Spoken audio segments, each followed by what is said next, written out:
Hello दोस्तों, मेरा नाम केशव है और मैं उत्तराखंड के एक छोटे से गांव का रहने वाला हूं।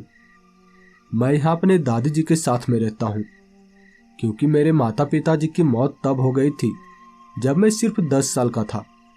उनकी मौत बेहद ही गंभीर बीमारी के कारण हुई थी और तब से मैं दादी जी के साथ में ही रहता हूँ। उन्होंने ही मुझे पाल पोस कर इतना बड़ा किया है।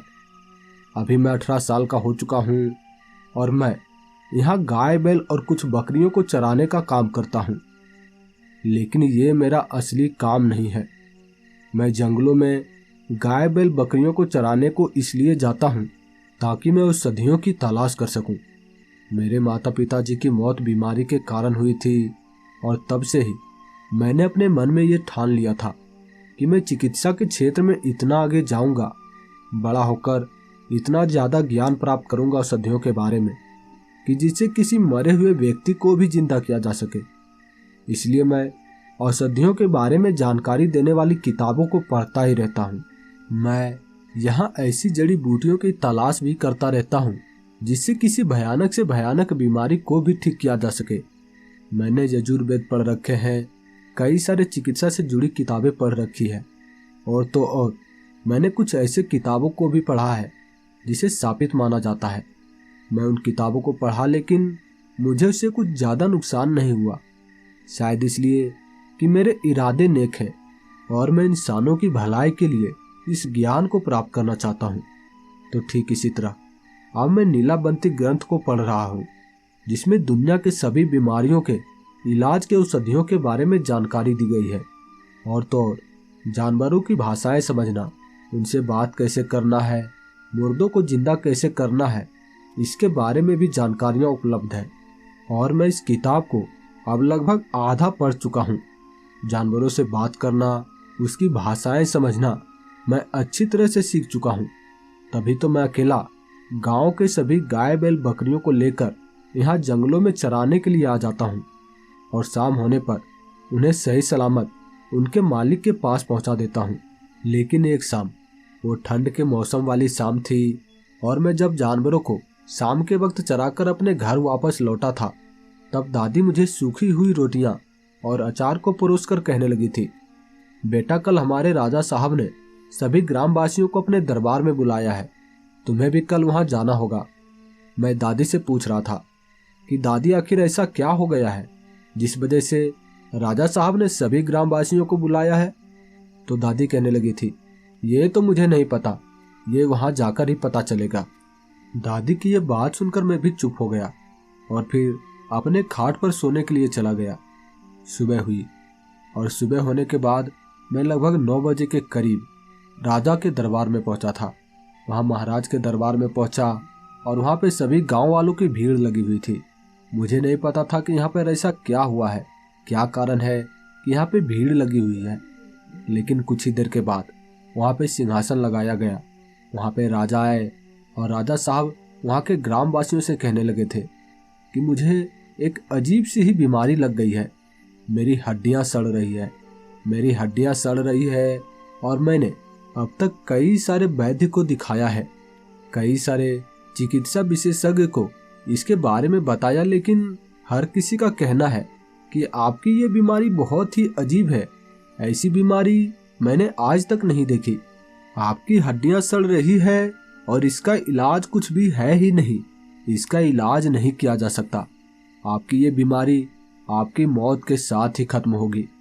आपके पास ज़्यादा वक्त नहीं है, आप सिर्फ 15 से 16 महीने तक ही जीवित रह पाएंगे, उसके बाद आपकी मृत्यु हो जाएगी। हर किसी वैद्य का यही कहना होता है और इसीलिए मैंने आप सभी ग्रामवासियों को यहाँ पर बुलाया है। मैं आप लोगों से पूछना चाहता हूँ कि क्या आप में से किसी के पास मेरे इस बीमारी को ठीक करने का इलाज है? किसी के पास ऐसी जड़ी बूटियाँ हैं जो मुझे इस बीमारी से निजात दिला सके? जो भी मेरी इस बीमारी को ठीक कर देगा उसे मैं अपना आधा राज्य दान में दे दूंगा, उसे अपना आधा संपत्ति दान में दूंगा, उसे अपने बराबर का हकदार बनाऊंगा। लेकिन इसी के साथ एक और बात, जो भी व्यक्ति मेरी इस बीमारी को ठीक करने को बोलकर मेरी इस बीमारी को ठीक नहीं कर पाया, उसे मृत्यु दंड की सजा मिलेगी। मेरे मरने के बाद भी मेरे सिपाहियां उसे मृत्यु दंड देंगे। ये मैं घोषणा करता हूँ कि क्या यहाँ पर कोई व्यक्ति ऐसा है जो मेरे इस बीमारी को ठीक कर सके? अगर है कोई तो वो आगे आए। वहाँ पे राजा साहब ऐसा बोल रहे थे और मैं खड़ा होकर सिर्फ देख रहा था। वहाँ पे जितने भी लोग थे, कोई भी व्यक्ति वहाँ राजा साहब के पास नहीं गया था। कोई भी इस बीमारी को ठीक करने का इलाज जानता ही नहीं था। कोई भी इस बीमारी के बारे में नहीं जानता था कि यह बीमारी कौन सी है। लेकिन मैं था, सिर्फ मैं था जिसे पता था कि इस बीमारी को कैसे ठीक किया जा सकता है। इसके औषधियों के बारे में मुझे पता था और मैं वहाँ पे अपना हाथ खड़ा कर कर चिल्ला कर कहने लगा था, राजा साहब, मैं आपकी बीमारियों के बारे में जानता हूँ और मैं आपकी इस बीमारी को ठीक कर सकता हूँ। तब वहाँ पर महाराज भी कहने लगे थे, आओ आओ मेरे पास आओ। महाराज इतना बोले थे और वहाँ पे सभी लोग मेरे लिए बीच से रास्ता बना दिए थे। मैं भी उस रास्ते से चलकर महाराज के पास पहुँचा था।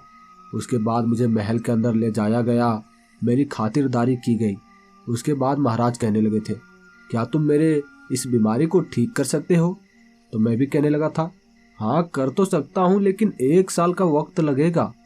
आपको 1 साल का समय मुझे देना होगा और इन समय में मैं जड़ी बूटियों की तलाश करने के लिए जंगलों में जाऊंगा और आपको मेरे लिए खाने पीने का व्यवस्था करना होगा इन 1 सालों का। तो वहाँ पर महाराज कहने लगे थे, 1 सालों का खाना पीना? 1 सालों तक कोई भी खाना सुरक्षित नहीं रह सकता। तो मैं कहने लगा था, एक चीज है जो रह सकता है, सत्तू। सत्तू, चने का सत्तू आप मेरे लिए 1 बोरी या दे दीजिए। 1 बोरे में भरकर चने का सत्तू, कुछ प्याज और मिर्च दे दीजिए। मैं उसे लेकर जंगलों में जाऊंगा और उसी से मैं अपना पेट भरूंगा और मैं आपके लिए उस औषधियों का तलाश करके लेकर आऊंगा जो आपकी जान बचा पाएगा। तो राजा साहब कहने लगे थे, तो फिर ठीक है, 1 साल का वक्त रहा। अगर 1 साल से एक भी दिन की देरी हुई तो तुम्हारी गर्दन धड़ से अलग हो जाएगी। मैं भी मान गया था।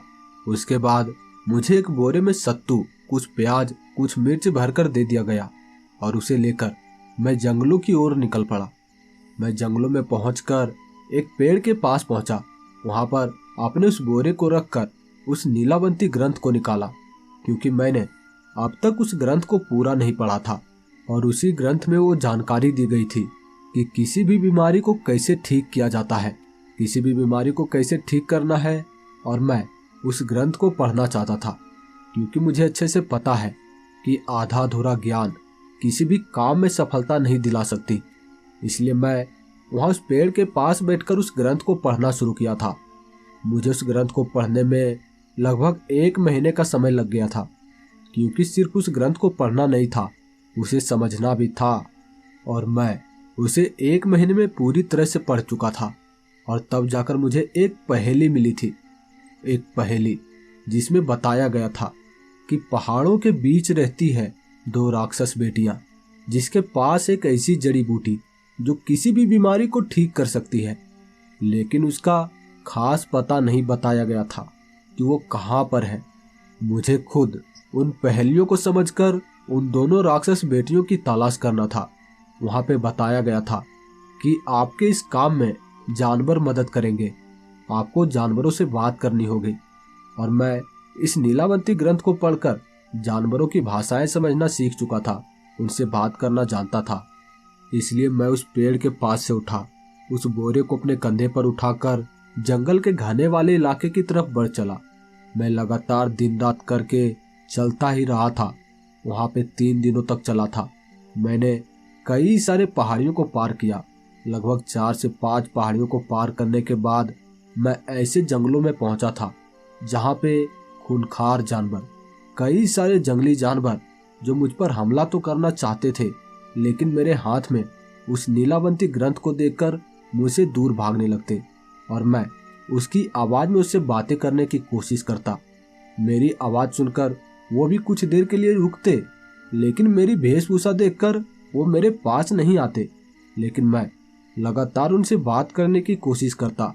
ऐसे ही मैं वहाँ पर रात के वक्त लगातार उन जानवरों से बात करने की कोशिश करता रहा था।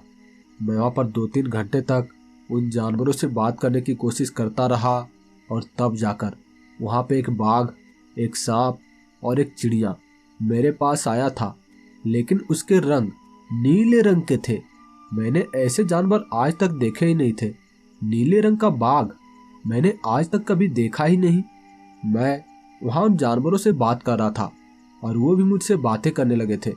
वो मुझसे कहने लगे थे, तुम कौन हो और तुम यहाँ जंगलों में क्या करने आए हो, और तुम्हारे पास ये नीलावंती ग्रंथ कैसे है? तुमने इसे पढ़ा और तुम्हें कुछ नुकसान नहीं हुआ? तो मैं भी कहने लगा था, मैंने इसे पढ़ा, लेकिन मैं अच्छे काम के लिए इसका इस्तेमाल करना चाहता हूँ। मेरे इरादे नेक हैं। तो वो भी कहने लगे थे, यकीनन तुम्हारा इरादा सच में नेक होगा, तभी तुम्हारे साथ कुछ नुकसान नहीं हुआ, क्योंकि ये ग्रंथ शापित है और जो भी व्यक्ति किसी बुरे इरादे से इसे पढ़ता है, इसे खोलता है, उसकी मौत हो जाती है। तुम्हारी मौत नहीं हुई, इसका मतलब तय है कि तुम अच्छे व्यक्ति हो और तुम यहाँ पे इंसानों की भलाई करने के लिए कुछ तलाश करने के लिए जंगलों में आए हो। तो मैं भी वहाँ उन जानवरों से कहने लगा था, हाँ, मैं यहाँ पर जड़ी बूटियों की तलाश करने के लिए आया हूँ, औषधियों की तलाश करने के लिए आया हूँ, जो कि राक्षस बेटियों के पास में है। यहाँ पे 2 राक्षस बेटियाँ पहाड़ों के बीच में बसती है, जैसा कि इस किताब में लिखा हुआ है। तो वो जानवर भी कहने लगे थे, हाँ ऐसा तो है, लेकिन तुम जानना क्या चाहते हो? तो मैं भी उनसे कहने लगा था, मुझे उनका पता चाहिए कि वो कहाँ पे रहती है। इस ग्रंथ में तो बस उनके ठिकाने का पहेली सा लिखा गया है, यहाँ पे साफ साफ कुछ नहीं लिखा गया। तो वो जानवर कहने लगे थे, नहीं नहीं, इस ग्रंथ में कुछ भी पहेली नहीं होता, बस तुम्हें समझना है।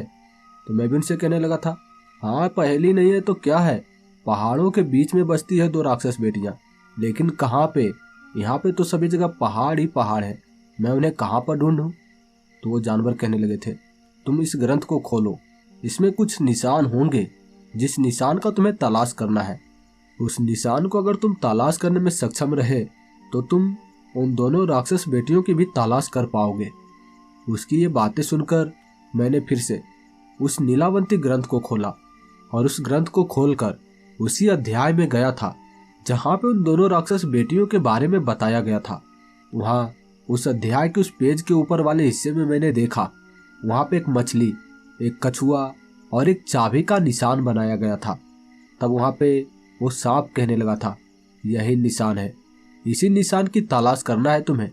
यहाँ किसी पत्थरों पर, किसी पेड़ पर ये निशान बने होंगे और तुम्हें वहीं पर कुछ मिल सकता है जो कि तुम्हें इन राक्षस बेटियों के पास पहुंचा सके।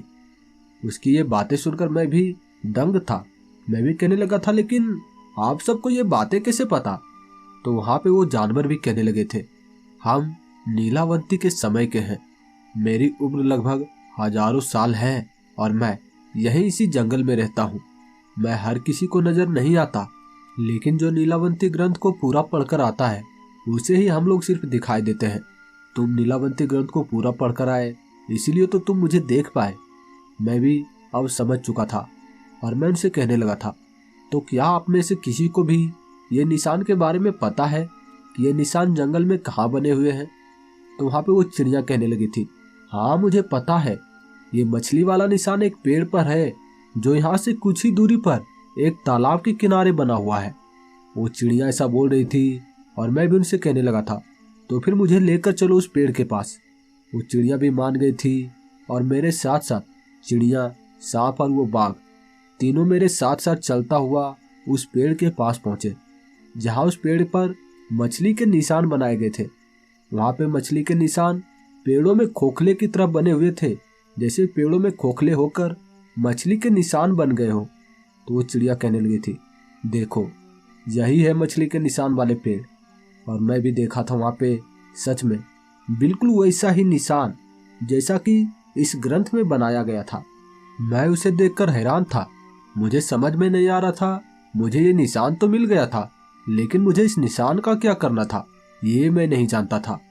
तब वहाँ पर जो बाघ था, नीले रंग का बाघ, वो मुझसे कहने लगा था, तुम्हें इस पेड़ के अंदर जाना होगा, इस मछली के आकार के खोखले के अंदर जाना होगा, पेड़ के अंदर, तब जाकर तुम्हें कुछ जानकारियां हासिल हो सकती है।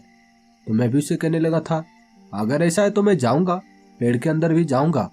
उसकी बात मानकर मैं उस मछली के निशान के जो उस पेड़ के अंदर खोखला बनाया गया था उसी के अंदर मैं गया था। वहां पर एक दरवाजा सा बना हुआ था और जैसे मैं उस पेड़ के अंदर गया कि तभी वहां पेड़ के अंदर से किसी के चिल्लाने की आवाजें आने लगी थी। वहां पर चिल्लाकर मुझसे कहे जा रहा था, अरे यार मुझे मार ही दोगे क्या, हटाओ मेरे ऊपर से पैर। वहां पे वो चिल्ला चिल्ला कर मुझसे ऐसा कह रहा था और मैं समझ नहीं पा रहा था। यह आवाज बहुत ही मध्यम सी थी और वो जैसे मेरे पैर के नीचे से आ रही थी। मेरे पैर के नीचे कुछ था जिसके ऊपर मैं चढ़ गया था। मैं अपने पैर हटाकर फिर से उस पेड़ के बाहर आया और तब जाकर वहां पर एक कछुआ उस पेड़ के अंदर से बाहर निकला था, जिसके शरीर से चिपकी हुई थी एक सुनहरे रंग की चाबी। और वो कछुआ पेड़ से बाहर निकलते ही मुझ पर चिल्लाना शुरू हो गया था। वो मुझसे कहने लगा था, तुम्हें दिखाई नहीं देता, तुम ऐसे पेड़ के अंदर घुस गए थे, पेड़ के अंदर भला कोई घुसता है, तुम तो भी मुझे मार ही डालते।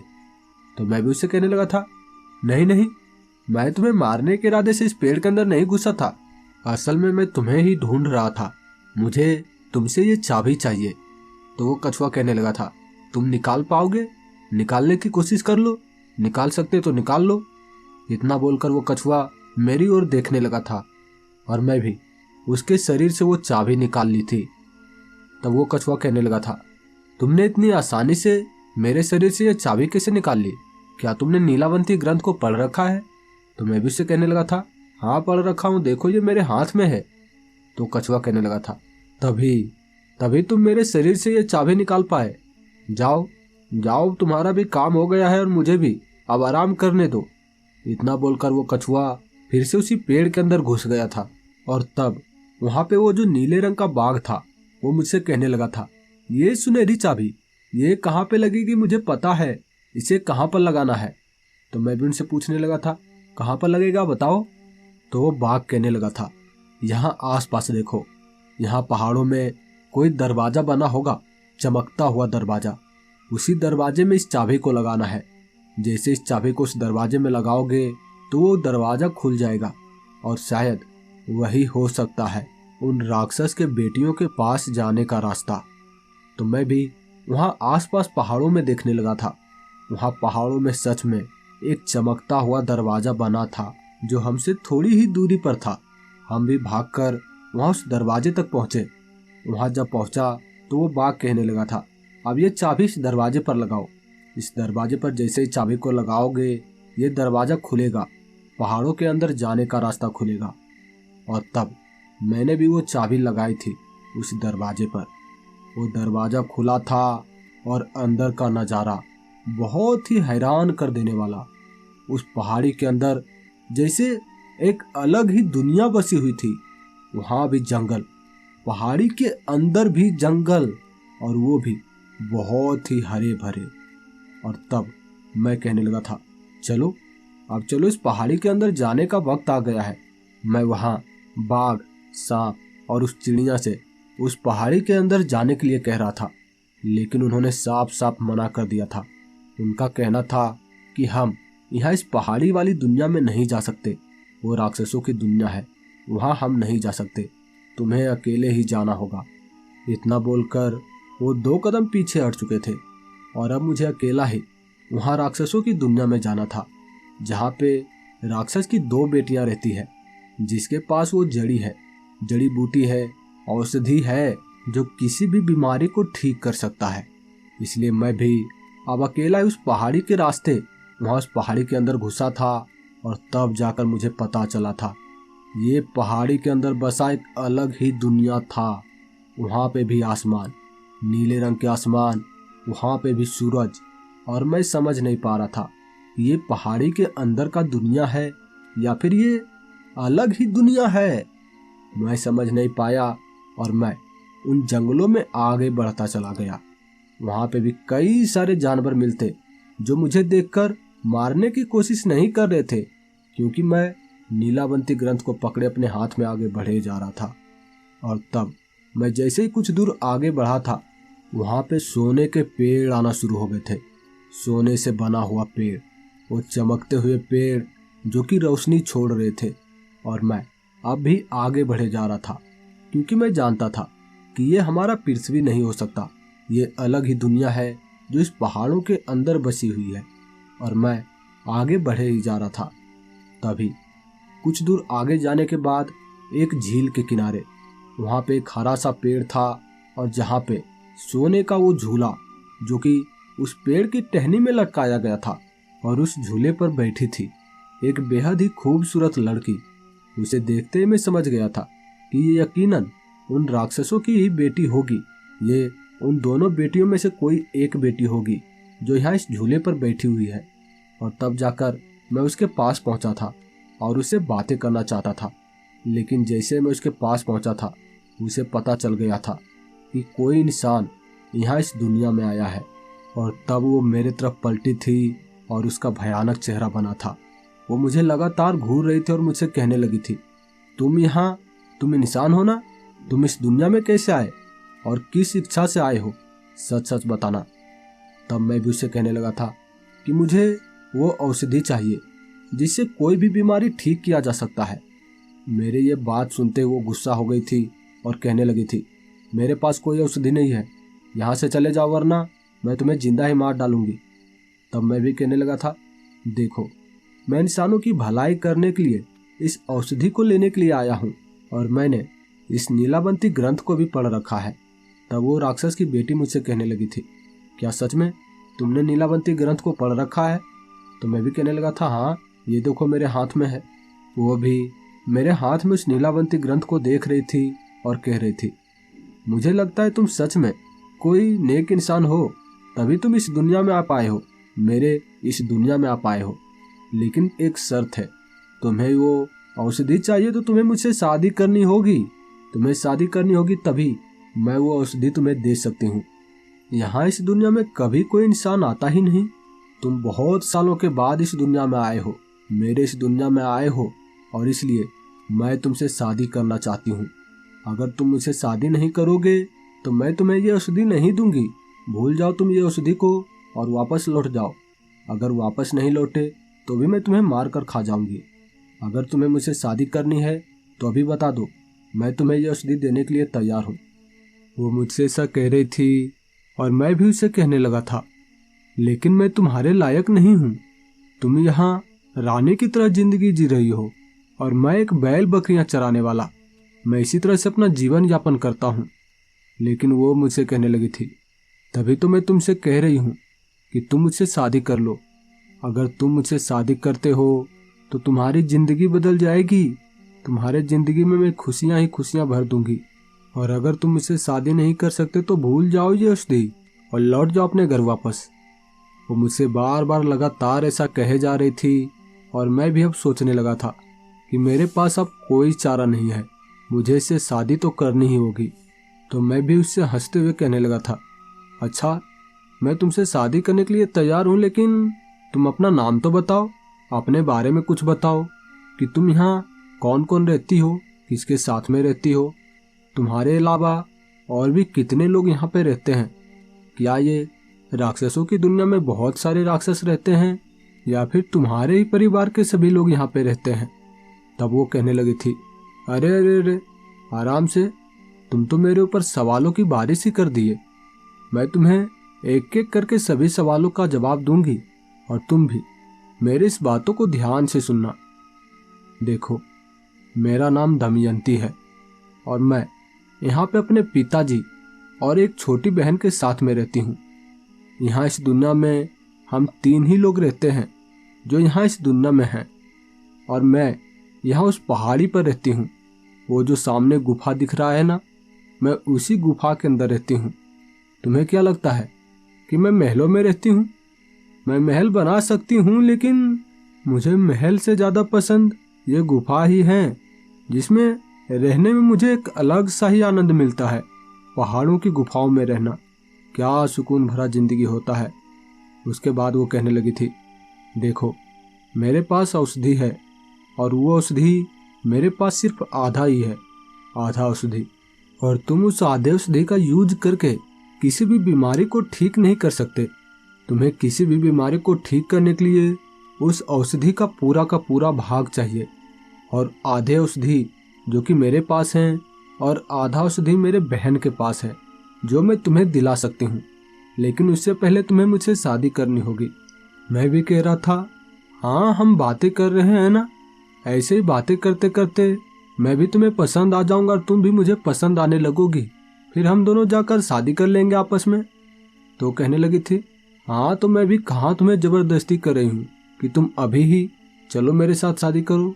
मैं भी तुम्हें वक्त दे रही हूँ, तुम जितना वक्त लेना चाहते हो ले लो, लेकिन तुम्हें शादी करनी होगी और शादी के बाद ही मैं तुम्हें यह औषधि दूंगी।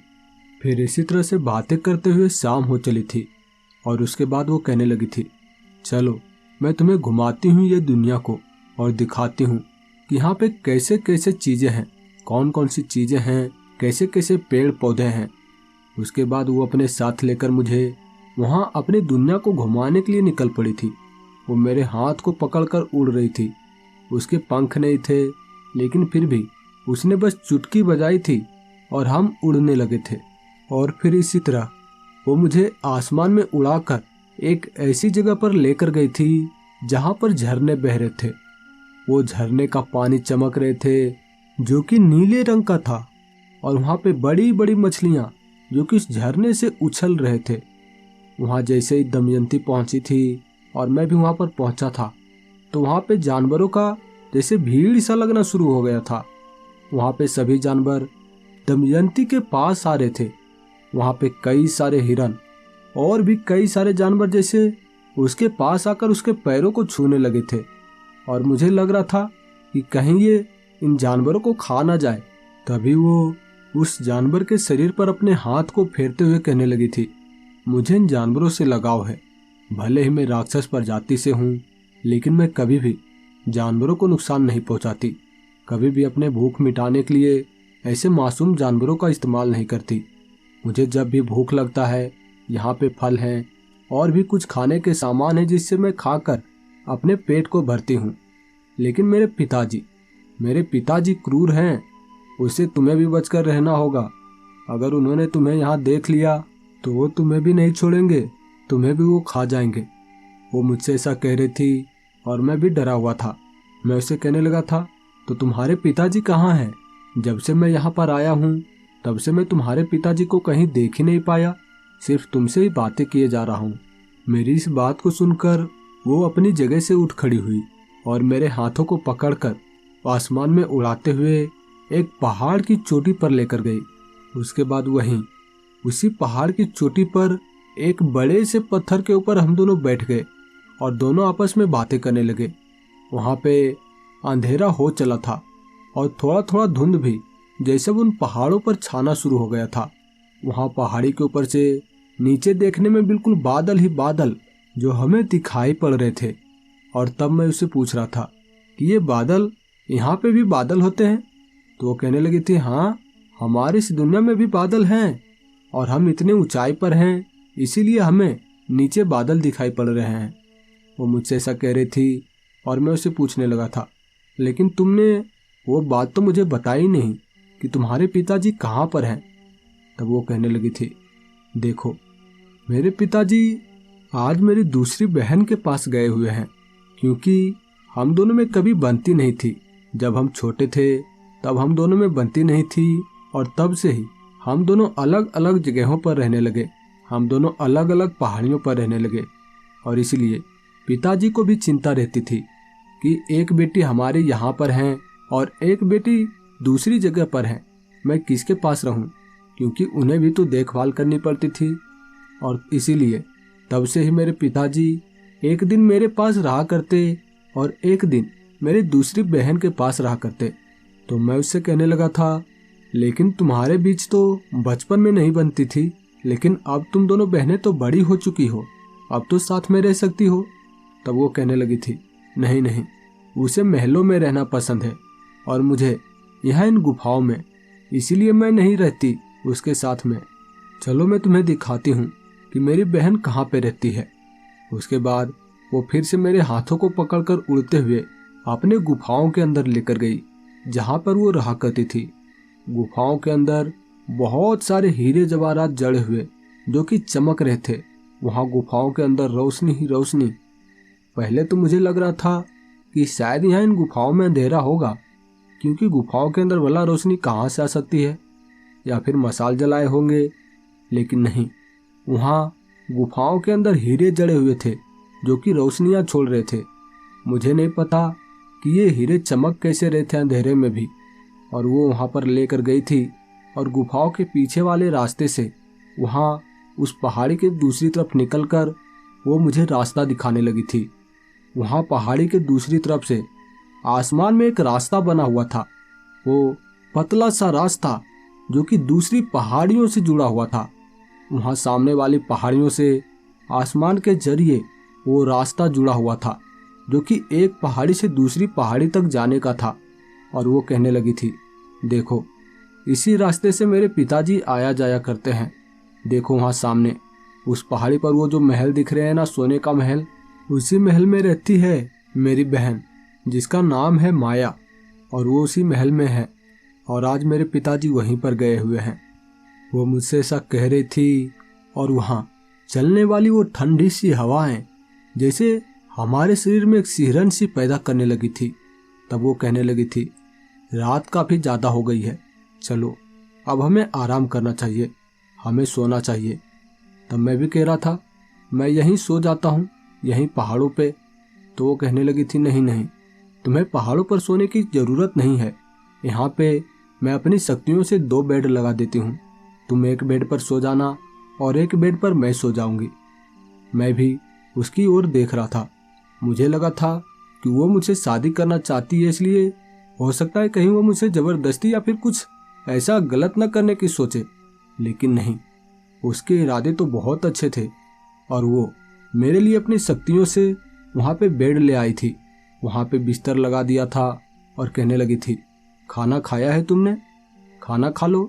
तब मैं भी कह रहा था, नहीं, मैं खाना तो भी नहीं खाया हूँ, और तुम भी तो भूखी हो, तुमने भी तो खाना नहीं खाया। तो उसके बाद वो कहने लगी थी, हाँ चलो हम दोनों साथ में खाना खाते हैं। उसके बाद हम दोनों वहीं एक बड़े से पत्थर से बना हुआ टेबल, वहाँ उसके पास पहुँचे। वहाँ पे पत्थरों का कुर्सी भी बनाया गया था, और उसी पर हम बैठकर वहाँ पे उसने अपनी शक्तियों से खाने के लिए कुछ फल मंगाए थे। वहाँ पे फल मंगाए थे और हम उसी फल को खाकर अपने अपने बेड पर सोने चले गए। लेकिन मुझे नींद ही नहीं आ रही थी। मैं सोने की कोशिश कर रहा था, लेकिन मुझे अब भी लग रहा था कि मैं दमयंती से बातें करूं। मुझे अब भी उससे बातें करने का मन किए जा रहा था, और मैं समझ नहीं पा रहा था कि ये मुझे कुछ ही घंटों में क्या हो गया है। मैं इस लड़की से भी मिले हुए कुछ ही घंटे तो हुए हैं, और इससे ऐसा कौन सा लगाव जुड़ गया है जो इससे बातें करने का मन कर रहा है। लेकिन मैं खुद को भी समझाता कि वो एक राक्षस है, उससे ज़्यादा इसे लगाव बनाना अच्छी बात नहीं। अगर उसे गुस्सा आ गया तो हो सकता है वो मुझे मारकर खा भी जाए। मैं ऐसा सोच रहा था, लेकिन फिर मुझे लगता कि नहीं, मुझे उससे बातें करनी चाहिए, और मैं अपने आप को रोक नहीं पाया। मैं अपने बेड से उठा और वहाँ दमयंती को जगाते हुए उसके बेड पर बैठ चुका था, और वो भी कहने लगी थी, ओहो क्या हुआ, अब इतनी रात गए, सो भी जाओ, बहुत रात हो गई है, अब हम कल बातें करेंगे। लेकिन मैं उसे कह रहा था, नहीं, उठो, चलो, मैं तुम्हारे बहन से मिलना चाहता हूँ, मैं तुम्हारे पिताजी को देखना चाहता हूँ। वहाँ वो जो महल बना हुआ है ना, वहाँ पर चलते हैं, मुझे नींद नहीं आ रही, या फिर तुम मुझसे कुछ बातें करो। तो वो कहने लगी थी, क्या बातें करूँ, मुझे नींद आ रही है और तुम कह रहे हो बातें करो। तो मैं भी कह रहा था, नहीं, मुझे वहाँ वो जो पहाड़ी पर वो महल बना हुआ है ना, जहाँ पे तुम्हारी बहन रहती है, चलो वहाँ पर घूम कर आते हैं। तब वो कहने लगी थी, तुम नहीं मानने वाले। उसके बाद वो भी अपने बेड पर उठकर बैठ चुकी थी, और उसके बाद वो कहने लगी थी, अभी चलोगे, इतनी रात गए। तो मैं भी कह रहा था, हाँ चलो अभी घूम कर आते हैं, नहीं तो वहीं पहाड़ी के ऊपर बैठकर बातें करते हैं। तो वो कहने लगी थी, बातें करने से अच्छा है, चलो मैं तुम्हें मिलवा ही देती हूँ अपने बहन से। इतना बोलकर वो अपने बेड पर से उठ चुकी थी, और वो अपने साथ मुझे लेकर वहाँ जो आसमान वाला रास्ता बना हुआ था, आसमान में वो जो रास्ता बना हुआ था जो कि दूसरी पहाड़ी से जुड़ा हुआ था, वो महल वाली पहाड़ी से, और वहाँ पर वो मुझे लेकर जाने लगी उसी आसमान वाले रास्ते से। और मैं उसी रास्ते पर चलता हुआ दमयंती से पूछ रहा था कि राक्षस तो उड़कर भी जा सकते हैं, तो फिर ये रास्ता क्यों बनाया है। तो वो कहने लगी थी, मेरे पिताजी के पास उड़ने वाली शक्तियाँ नहीं हैं, ये बस उड़ने की शक्तियाँ मेरे पास ही है। मेरे बहन के पास भी ये उड़ने की शक्ति नहीं है, इसलिए मैंने ही इस रास्ते को बनाया है ताकि मेरे पिताजी इस रास्ते के जरिए आ जा सके। और इतना बोलते हुए हम भी उस रास्ते पर आगे बढ़े ही जा रहे थे और कुछ ही देर में हम उस दूसरी पहाड़ी पर पहुंच चुके थे जहां पर महल बनाया गया था। उसके बाद हम दोनों वहां उस महल के दरवाजे पर पहुंचे और दमयंती के वहां पहुंचते ही वो दरवाजा अपने आप खुल चुका था और फिर हम दोनों भी उस महल के अंदर चले गए। दमयंती मेरे हाथों को पकड़े हुए एक कमरे के अंदर लेकर गई जहां पर एक बेड पे एक 12 साल की बच्ची सो रही थी और वो कहने लगी थी, यही है मेरी बहन। उसके बाद उसने वहां उसे जगाया और कहने लगी थी, माया मुझे वो औषधि चाहिए जिससे किसी भी बीमारी को ठीक किया जा सकता है, जो आधा मेरे पास है और आधा तुम्हारे पास है, मुझे वो चाहिए। तो वो भी अपनी आंखों को मलते हुए, माया जो थी वो अपनी आंखों को मलते हुए कहने लगी थी, इतनी रात गए तुम्हें यहाँ पर आने की क्या जरूरत थी, तुम्हें औषधि चाहिए थी तो फिर कल ले लेती। और ये कौन है, ये तो किसी इंसान जैसा लग रहा है। तब दमयंती भी कहने लगी थी, हाँ ये इंसान ही है और हम अब शादी करने वाले हैं। वहाँ पे दमयंती ऐसा कह रही थी माया से और माया भी खुश थी। लेकिन तभी वहाँ पे धम धम की आवाज़ आना शुरू हो गई थी और तब दमयंती और माया दोनों बहुत ही ज़्यादा घबरा गई थी। और तब जाकर वहाँ पे दमयंती ने अपनी चुटकियों को बजाया था और मेरा शरीर एक बकरे के रूप में बदल गया था। मैं बकरा बन गया था और मैं समझ नहीं पाया कि इसने मुझे बकरा क्यों बना दिया है कि तभी वहाँ पर एक बहुत ही चौड़ा इंसान, उसके दांत बहुत बड़े बड़े, जो कि वहाँ पे आया था माया के कमरे में। वहाँ पे दमयंती भी थी और वो कहने लगी थी, बेटी तुम यहाँ पर आई हो, तुम इतनी रात गए यहाँ पर क्यों आई हो। यहाँ पर मानुष का गंध आ रहा है, कोई मनुष्य का गंध आ रहा है, इसीलिए मैं अपने कमरे में सोया हुआ था और मैं यहाँ पर उठकर आया हूँ। मुझे ऐसा लग रहा था कि जैसे कोई मनुष्य आया है और जिसे मैं खाने के लिए यहाँ इस कमरे में आया हूँ। यहाँ पे कोई मनुष्य है। तो वहाँ पे दमयंती भी कहने लगी थी, क्या पिताजी, मनुष्य कहाँ से आएंगे इस दुनिया में। लेकिन वो मान नहीं रहा था, उसके पिताजी मान नहीं रहे थे और वो कह रहे थे, मेरी नाक कभी धोखा नहीं दे सकती, जरूर यहाँ पे कोई इंसान आया है, तुम मुझसे झूठ बोल रही हो, सच सच बताओ कहाँ पे है इंसान, मैं उसे खाऊंगा। लेकिन वहाँ पे दमयंती बार बार कहे जा रही थी, माया भी समझा रही थी कि यहाँ पे कोई इंसान नहीं है।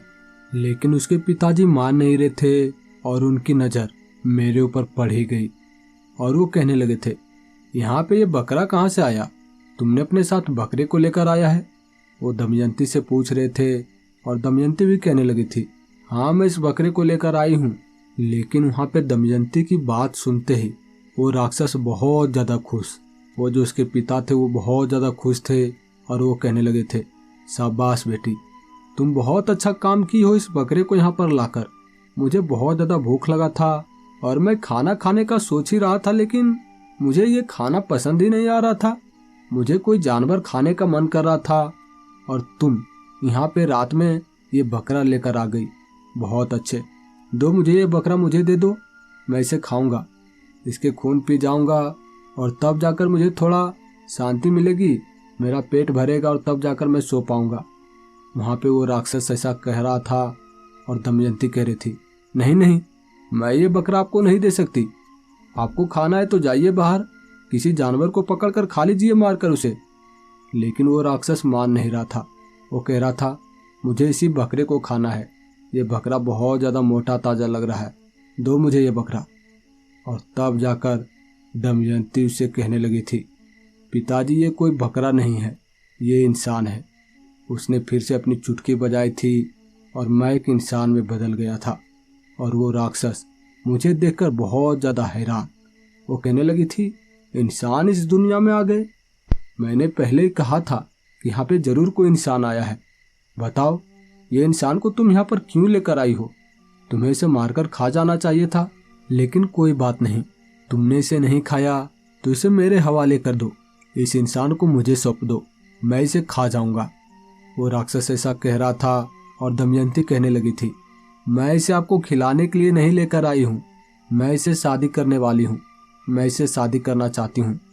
तो वहाँ पे वो राक्षस भी कहने लगे थे, क्या सच में ये इंसान तुमसे शादी करने के लिए राजी है, ये तुमसे शादी करेगा? तो वहाँ पर मैं भी कहने लगा था, हाँ मैं इसे शादी करूँगा। मैं भी क्या करता, मैं बहुत ज़्यादा डरा हुआ था और मैं वहाँ पर उससे कह ही दिया था कि मैं दमयंती से शादी करूँगा। और वैसे भी मैं दमयंती को पसंद करने लगा था, शायद मैं उसे प्यार करने लगा था और मैं उससे शादी तो करना चाहता ही था। और इसी तरह से वो राक्षस भी मेरी बातों को सुनकर बहुत ज़्यादा खुश था और वो राक्षस कहने लगा था, तो फिर ठीक है, कल ही तुम दोनों शादी कर लेना। तुम्हारे दुनिया की तरह यहाँ पे विधि विधान से शादी नहीं हो पाएगा, बस तुम यहाँ पे सिंदूर इसके मांग में भर देना, बस इसकी शादी हो जाएगी तुम्हारे साथ। फिर तुम्हारा मन अगर होगा तो तुम अपनी दुनिया में जाकर फिर से इसके साथ विधि विधान से शादी कर सकते हो। वहाँ पे वो राक्षस ऐसा कह रहा था और मैं भी कह रहा था, ठीक है। मैं भी मान गया था और अगले ही दिन हम दोनों ने शादी कर ली, मैं और दमयंती। उसके बाद मुझे भी उसने वो औषधि दे दी थी, वो किसी भी बीमारी को ठीक करने वाली औषधि। मुझे भी वो औषधि मिल गई थी और अब हम अपनी दुनिया में जाना चाहते थे, धरती पे उस राजा को ये औषधि देना चाहते थे जिससे कि उस राजा की बीमारी को ठीक किया जा सके, हमारे राजा की। और मैंने ये बात वहाँ पे दमयंती को भी बता दी थी कि कैसे मैं उस राजा के लिए यहाँ पर औषधि लेने के लिए आया था जिससे उसकी बीमारी को ठीक किया जा सके। उसकी हड्डियाँ सड़ने की बीमारी थी और उसे ही ठीक करने के लिए मैं इस औषधि को लेने के लिए आया था। वहाँ पे दमयंती भी कहने लगी थी, आप सच में बहुत अच्छे इंसान हैं जो दूसरे की भलाई के लिए यहाँ पे औषधि लेने के लिए आए हैं। वहाँ पर वो ऐसा कह रही थी। उसके बाद हम दोनों कहने लगे थे, तो फिर चलो अब हमें चलना होगा धरती पे। लेकिन तभी वहाँ पे दमयंती के पिताजी आ चुके थे, वो राक्षस, और वो मुझसे कहने लगे थे, जाने से पहले मैं आपको कुछ देना चाहता हूँ। उन्होंने अपनी जादू से, अपनी शक्तियों से वहाँ पे एक पिंजरा मंगाया था जिसमें बहुत ही छोटे छोटे कबूतर, बहुत सारे छोटे छोटे कबूतर, और वहाँ पे कुदाल जो कि आधा टूटा हुआ था, और इसी के साथ एक चमकता हुआ डंडा, वो भी जैसे बहुत ही पुराना लग रहा था। वहाँ पर वो मंगाकर मुझसे कहने लगा था, ये आप अपने साथ लेकर जाइए, ये हमारी तरफ से दहेज है आपके लिए। और मैं भी उनसे कहने लगा था, मैं इसका क्या करूँगा, भला मुझे इसकी क्या ज़रूरत। तो वो कहने लगे थे, आप इसे हल्के में मत लीजिए, ये सभी चीज़ें जादुई हैं। यहाँ पे ये जो कबूतर दिख रहे हैं ना, ये काना कबूतर हैं जो आपके बहुत ज़्यादा काम में आएंगे। और ये कुदाल, टूटा हुआ कुदाल, ये कनकट्टा कुदाल हैं और ये भी आपके बहुत ज़्यादा किसी न किसी काम में हेल्प कर सकते हैं। और ये जो डंडा दिख रहा है, ये चेली सोटा है और ये आपके किसी भी दुश्मनों को सबक सिखा सकता है। अगर आपके साथ वो बुरा कर रहा होगा तो आप बस इसे इशारा कीजिएगा और ये आपके सभी बातों को मानकर उसे सबक सिखा सकता है। ये भी जादुई है। वहाँ पे वो राक्षस ऐसा कह रहा था और मैं कहने लगा था, नहीं नहीं, मुझे इन सब चीज़ों की ज़रूरत नहीं है। मैं पृथ्वी पे मैं जादू टोना नहीं करना चाहता, शक्तियों का इस्तेमाल नहीं करना चाहता। लेकिन वहाँ पे वो जो राक्षस था, दमयंती के पिताजी, वो कहने लगे थे, कोई बात नहीं, इसे मैं अपने बेटी को देता हूँ और यही कभी ज़रूरत पड़ने पर इन सब चीज़ों का यूज कर सकती है, कभी इस्तेमाल कर सकती है इन सब चीज़ों का, जब कभी ऐसा ज़रूरत पड़ेगा। वहाँ पे दमयंती भी मान चुकी थी और फिर वहाँ पे दमयंती के पिताजी दमयंती से कहने लगे थे कि ये कनकट्टा कोदाल, ये चेली सोटा और ये काना कबूतर आपसे तुम्हारी बातों को मानेंगे। तुम जो भी इससे कहोगी ये वही करेंगे। इसे तुम अपनी जादू से गायब कर लो, जब भी ज़रूरत पड़ेगा तभी इसे तुम मंगाना। वहाँ पे दमयंती ने चुटकी बजाई थी और वो तीनों चीज़ें वहाँ पे गायब हो चुकी थी और हम भी अब विदा लेकर अपनी दुनिया की ओर निकल पड़े थे। वहाँ पे दमयंती भी हमारे साथ रास्ते में चलते हुए जा रही थी। हम भी बातें करते हुए अपनी उस दुनिया में पहुँच चुके थे। इस दुनिया से निकल चुके थे और अपनी दुनिया वाले जंगल के रास्ते, जिस रास्ते से मैं यहाँ आया था, उसी रास्ते से चलता हुआ बातें करते हुए दमयंती को समझाते हुए जा रहा था। मैं दमयंती से कह रहा था कि देखो, ये हमारी दुनिया है पृथ्वी, और यहाँ पे तुम अपनी शक्तियों का इस्तेमाल नहीं करना। हो सकता है तो कभी भी तुम अपनी शक्तियों का इस्तेमाल नहीं करना।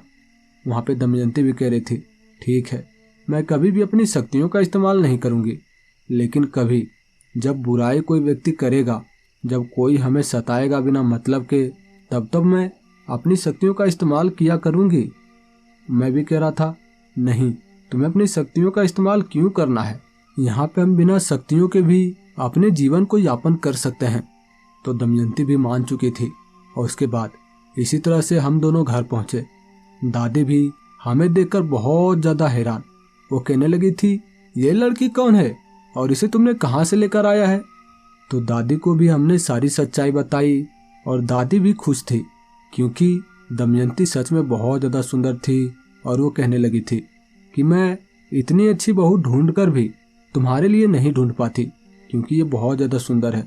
कोई बात नहीं, तुमने शादी कर ली, कोई बात नहीं, अब तुम दोनों साथ में ही रहो, लेकिन ये टूटे फूटे घर में तुम दोनों कैसे रह पाओगे?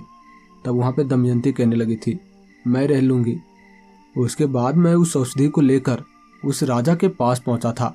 वहाँ पे सिर्फ एक ही खुराक का औषधि लेकर मैं उस राजा के पास पहुँचा था, क्योंकि मैं जानता था कि इसका वो गलत इस्तेमाल कर सकता है। इसीलिए मैं सिर्फ एक ही खुराक लेकर उसके पास गया था और उससे कहने लगा था, ये लीजिए आपका ये औषधि, और इससे आपके शरीर का सभी बीमारी ठीक हो जाएगा। मैंने आपसे 1 साल का वक्त लिया था और 10 महीने में ही मैंने आपके इस काम को पूरा कर दिया। वहाँ पे वो राजा भी बहुत ज़्यादा खुश। वो कहने लगे थे, सच में अब मेरी हड्डियाँ ये जो सड़ रही है ये ठीक हो जाएगी? वहाँ पे मैंने भी देखा था, उसके पैरों की हड्डियाँ लगभग पूरी तरह से सड़ने की कगार पर थी। और मैं उससे कहने लगा था, आप इसे खाइए, तो आप इसे खाइएगा तभी तो आपकी ये बीमारी ठीक होगी। उसके बाद उस राजा ने भी वहाँ पे उस जड़ी को एक सिलबट्टे पर पिसवा कर उसे खाया था, और उसके बाद उसे थोड़ा थोड़ा अच्छा महसूस होने लगा था। उसे ऐसा लगने लगा था जैसे उसके हड्डियों में दोबारा जान आ रही है। और वो कहने लगा था, हाँ, ये औषधि काम कर रही है। लेकिन मैं भी कहने लगा था, काम करेगी, लेकिन थोड़ा समय लगेगा, 1-2 दिन का वक्त लग सकता है आपके शरीर के सभी हड्डियों को फिर से इसे मजबूत बनाने में, पूरी तरह से आपकी इस हड्डियों की बीमारी को ठीक करने में। तो वहाँ पे वो राजा भी कहने लगा था, तो फिर ठीक है, मैंने भी जैसा वादा किया था कि अगर ये मेरी बीमारी ठीक हो जाएगी तो मैं अपना आधा साम्राज्य, आधा राज्य दान में दूंगा। और देखो, अगर ये ठीक हो गया तभी मैं दूंगा, वरना मैं नहीं दूंगा।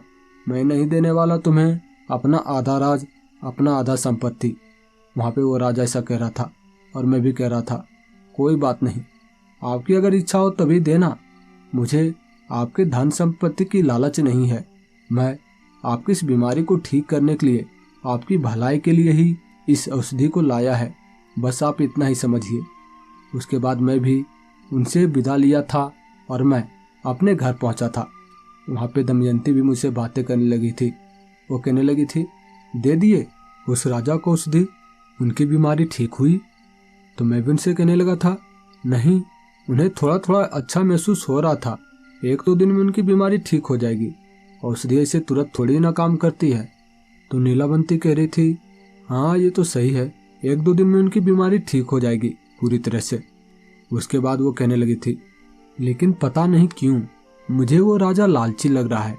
यकीनन वो अपने स्वभाव को बदलेगा बीमारी को ठीक होने के बाद। तो मैं भी कह रहा था, जो भी हो, उनकी बीमारी तो ठीक हो जाएगी ना। मैं अपने काम को तो पूरा कर दिया हूँ ना। उसकी इच्छा, उसे अपने स्वभाव को बदलना हो तो बदल ले, मुझे उसे क्या करना। उसके बाद मैं 2 दिन के बाद फिर गया था उस राजा के पास, और तब मैंने देखा था वो राजा हट्टा कट्टा हो चुका था। उसकी हड्डियाँ बहुत ज़्यादा मजबूत, पहले जैसा जवान। और वो कहने लगा था, वाह वाह केशव, तुमने ये दवा कहाँ से लाई ये औषधि को? ये बहुत ही काम की चीज़ है। तुम्हारे पास और भी बचे हुए हैं?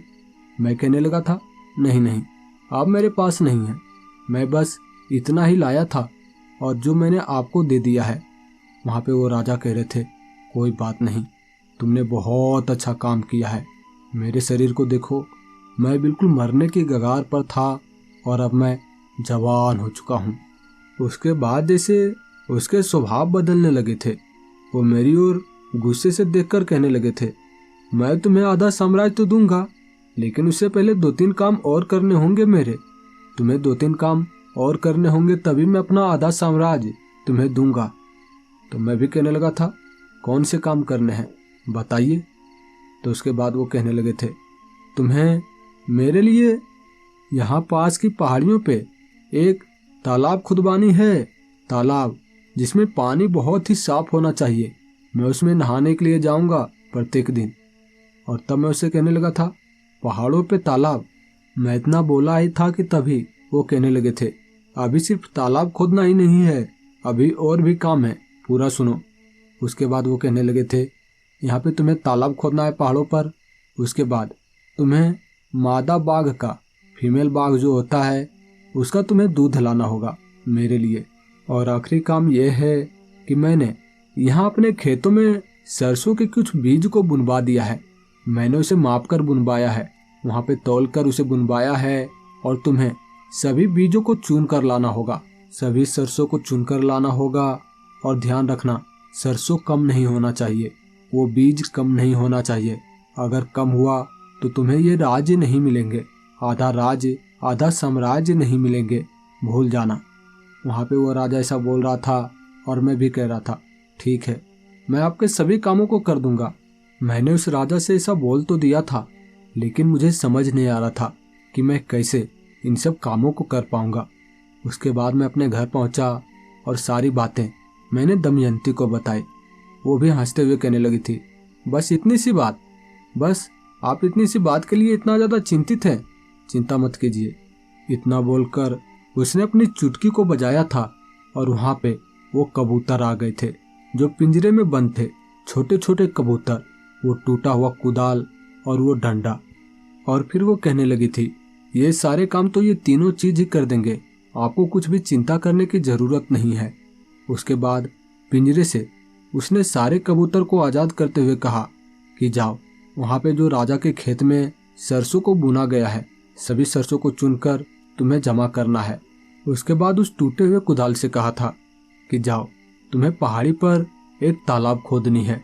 और उस डंडे से कहा था कि तुम्हें एक ऐसे बाघ को ढूंढ कर लाना है, मादा बाघ, फीमेल बाघ को ढूंढ कर लाना है यहाँ मेरे घर पर, जो कि दूध दे सकती हो। उसके बाद वहाँ पे वो तीनों चीज़ें अपने अपने काम की ओर निकल गए थे। उसके बाद वहाँ पे दमयंती कह रही थी, बस आप देखते जाइए कि कैसे सभी काम घर बैठे ही हो जाता है। और उसके बाद उस राजा को भी सबक सिखाना है। जैसे इस काम को पूरा कर देंगे हम लोग, उसके बाद उस राजा को अच्छा सबक सिखाएंगे, आप बस देखते जाइए। उसके बाद देखते ही देखते कुछ ही देर में वहाँ पर बाघिन आया था, एक फीमेल बाघ, और उसके दूध वहाँ पे अपने आप एक गिलास में निकलना शुरू हो गया था। वहाँ पे दमयंती भी कह रही थी, ये लीजिए, ये हो गया आपका बाघ का दूध, फीमेल बाघ का दूध।